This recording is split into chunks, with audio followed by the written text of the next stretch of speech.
বিসমিল্লাহির রহমানির রহিম। আসসালামু আলাইকুম আমার প্রিয় ভাই ও বোনেরা, কেমন আছো তোমরা সবাই?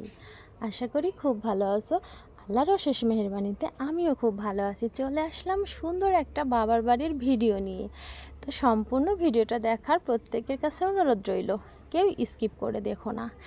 আর ধান সিদ্ধর ভিডিওটা পরের দিনের করা, কিন্তু পরের দিন আমি দিতে পারি নাই, তার কারণ ঘোরাঘুরি নিয়ে একটু ব্যস্ত ছিলাম। তোমরা সবাই রিলস দেখে বুঝতেই পারতেছো যে আমি একটু ঘোরাঘুরি নিয়ে ব্যস্ত ছিলাম, এডিট করার সময় পাই নাই, সে কারণে ভিডিও দিতে পারি নাই। তো যাই হোক, দেখো ধান সিদ্ধ করা শুরু করে দিছি। সেই রাত 3টা থেকে ধান সিদ্ধ হইতেছে, জানো এখন পর্যন্ত শেষ হয় নাই। তো কোথা থেকে বাদ দিয়েছিলাম ভুলে গেছি, কেননা এর মাঝে না লোকজন চলে আসছিল, সে কারণে ভয়েসটা অফ রাখছিলাম।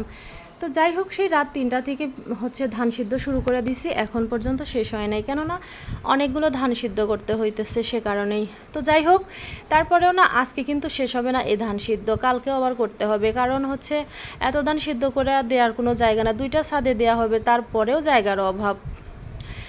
তো যাই হোক, দেখো ধান সিদ্ধ করা হইতেছে। আর আমাদের ধান সিদ্ধ করা হয় যে কড়াইটাতে, সে কড়াইটা ভেঙে গেছে, সেই জন্য এত বেশি অসুবিধা হইতেছে ধানগুলো দেয়া, কি বলবো তোমাদের। তো অল্প অল্প করে দিয়ে সিদ্ধ করা হইতেছে, এই বছরটাই শেষ এই কড়াইতে, আর ধান সিদ্ধ করা যাবে না, সামনের বছর নতুন কড়াই কিনতে হবে। তো এখন দেখো পানি দিয়ে দেওয়া হইতেছে। আর আমার বাবার বাড়িতে ধান সিদ্ধ কিন্তু ভিজায় আজও মানে অন্য আগের দিন ভিজায় রাখে, সেরকমভাবে ধান সিদ্ধ করে না, একদম শুকনো ধান দিয়ে পানি দিয়ে সিদ্ধ করে দেয়, তাহলে যে কেনা চাউলের মতো ভালো হয়, আর ভাতটা খেতে খুবই ভালো লাগে। তো যাই হোক, এখন দেখো আগুনটা জ্বালানো হবে। আর অনেক ধান সিদ্ধ করা হয়েছে, ভিতরে ছাই দিয়ে ভর্তি হয়ে গেছে, সে কারণে আমার বড় ভাবি আবার ছাইগুলো বের করে দিতেছে পাশ দিয়া। আর এই যে দেখো আগুনটা জ্বলে গেছে এখন, আর আগুনটা জ্বলার পরে কতটা সুন্দর লাগতেছে দেখতে। এই কড়াইয়ের মধ্যে ধান সিদ্ধ করতে এইটাই সবচেয়ে সুন্দর জিনিস, যদিও তাপ খুব বেশি লাগে শরীরে, তারপরেও দেখতে খুবই সুন্দর লাগে ধান সিদ্ধ করাটা। তো যাই হোক, এই কড়াই শেষ, এরপরে আর ধান সিদ্ধ নাই, এইটা হয়ে গেলেই বেঁচে যাওয়া। এখন আবার সেই ছাদে নিয়ে যায় ধান দেওয়া, এই গরম ধানটা আবার ছাদে নিয়ে যায় মাথায় করে দেওয়া, খুবই কষ্ট হয়ে যায়। যদিও আমার বড় ভাই দেয়, তারপরে আমরাও অল্প অল্প করে ডিশ গামলা টামলার মধ্যে নেই, বস্তায় তো আর আমরা মাথায় নিতে পারি না। তো যাই হোক, এখন মালের কাঁটাগুলো দেখো ছড়ায়া দিয়ে দিলাম, মালের কাঁটা দিয়েই এই যে মালের গাছ যেটা হয় ওইগুলো দিয়ে ধান সিদ্ধ করা হয়, খ্যার দিয়ে, তারপরে বাঁশের পাতা, জঙ্গল যেগুলো থাকে আসলে ওগুলো জমা করে রাইখা দেওয়া হয় পালা দিয়ে, তারপরে ধান সিদ্ধর সময় সেই জিনিসগুলো দিয়ে ধান সিদ্ধ করা হয়। তো এখন ধান সিদ্ধ মোটামুটি শেষের দিকেই, এখন তোমার কড়াই থেকে নামায় নিব। আর আমার বড় ভাবি তো আর ধানটা নিয়ে হাঁটতে পারে না, তোমরা সবাই জানো যে আমার বড় ভাবি খুবই অসুস্থ ছিল রোজার মাস থেকেই, এখন একটুখানি সুস্থ, কিন্তু যে বসে যতটা কাজ করা সম্ভব ঠিক ততটাই করে, সে এগুলো নিয়ে যে একটু হাঁটাহাঁটি করবে সেটা তার সম্ভব হয় না, সে কারণেই ভাবি বসে বসে ভরে দিতেছে। আর আমি তোমার ধানগুলা নিয়ে নিয়ে ওই এক জায়গায় জমা করে রাখতেছি। আর আমাদের হেল্পিং হ্যান্ড যে আছে উনি এত বেশি চাপ নিতে পারে না, বয়স হয়ে গেছে, বোঝই তো বয়স হয়ে গেলে যা হয়, আমরা এই বয়সে গেলে হয়তো এতটাও পারবো না। আসলে ওনারা এইগুলো কাজ করে অভ্যেস, আর কষ্ট করতে হয়তো পেটের দায়ে তারা কত না কষ্ট করে।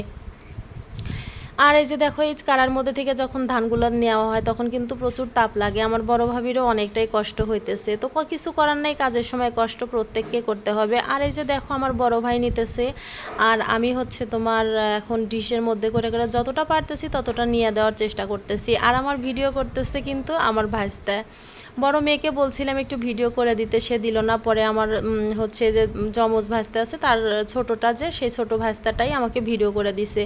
তো যাই হোক, অনেক সুন্দর হয়েছে ভিডিওটা করা। আমি এডিট করার সময় দেখলাম যে হাতে ধরে স্ট্যান্ড ছাড়া ভিডিও যে এত সুন্দর করতে পারছে, আমার খুবই ভালো লাগলো ভিডিওটা দেখে। তো যাই হোক, ধানগুলো এখন নিয়ে আসতেছি, দেখো ছাদে থেকেও আবার ভিডিও করছে, নিচের ভিউটা কিন্তু ভীষণই ভালো লাগতেছে দেখতে।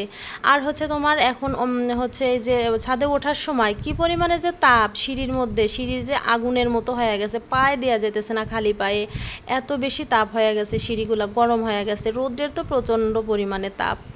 তো যাই হোক, এখন ধানগুলো দেওয়া মোটামুটি শেষ হয়ে গেছে, একটু পা দিয়ে নিচে যাইতে হবে, কারণ অনেকটা জায়গায় একটু বেশি আছে, অনেকটা জায়গায় কম আছে, সে কারণেই না তোমার একটু পাতলা পাতলা করে ছড়ায় দিয়ে গেলে জিনিসটা ভালো শুকাবে, পানিটা তাড়াতাড়ি মরে যাবে, কারণ এই রোদ আছে, কখন বৃষ্টি নামবে তার কোনো গ্যারান্টি নাই, কারণ আল্লাহর হাতে সব কিছু, এ কারণে একটু পাতলা করে দেওয়ারই চেষ্টা করা হইতেছে। তারপরে আমার ভাইয়ের চাচাতো ভাইয়ের ছাদ আছে, ওই ছাদেও কিন্তু ধান দেওয়া হয়েছে, 2টা ছাদ ভর্তি করে ধান দেওয়া হয়েছে। তো যাই হোক, আমার ভিডিওটা তোমরা কে কে দেখতেছো জানি না, যারা যারা আমার ভিডিওটা দেখতেছো প্রত্যেককে আমার তরফ থেকে অনেক অনেক ভালোবাসা জানাই। আর সম্পূর্ণ ভিডিওটা দেখার প্রত্যেকের কাছে অনুরোধ রইল, কেউ স্কিপ করে ভিডিওটা দেখো না। আর আমার ছোট মেয়েটা দেখো আয়শা কি লাগাইছে এই জায়গায়, সেও নাকি কাজ করবে। তো যাই হোক, অনেক অনেক সময় পরে চলে আসলাম আবার তোমাদের মাঝে। এখন কিন্তু মোটামুটি ধানটা হওয়ার মধ্যে, আর এক রোদে ধান হওয়া মানে কি বোঝো কতটা তাপ, মনে হচ্ছে মাথার ঘিলু মনে হয় চুয়ে চুয়ে পড়তেছে পুরো মুখটুক দিয়ে, এতটা মানে তাপমাত্রা। সে কারণে আবার ছাতা নিয়ে এসে হচ্ছে ধানটা শুকাইতেছি। আর এখন ধানটা প্রায় হওয়ার মধ্যে, পাতলা হয়ে গেছে, খুব একটা কষ্ট হইতেছে না। তো যাই হোক, এখন হচ্ছে তোমার বাজে কত 3টা, হয়তো বা 3টার দিকে ধান মোটামুটি হওয়ার মধ্যে হয়ে গেছে। তারপরে আমরা উঠাই নাই, মানে পরের দিন উঠাবো আজকেই। আর এত ক্লান্তর মাঝে ধানগুলো উঠাইতে একদমই ইচ্ছা করে নাই। তো ভিডিওটা চলো আজকে আমরা এখানে শেষ করে দিব। কালকে সুন্দর মিষ্টি আর একটা ভিডিও দেখার প্রত্যেকের কাছে অনুরোধ করলাম, তোমরা সবাই অবশ্যই অবশ্যই দেখো। আর সুন্দর সুন্দর ভিডিও দেখতে হলে তোমাদেরকে সুন্দর সুন্দর কমেন্ট করতে হবে।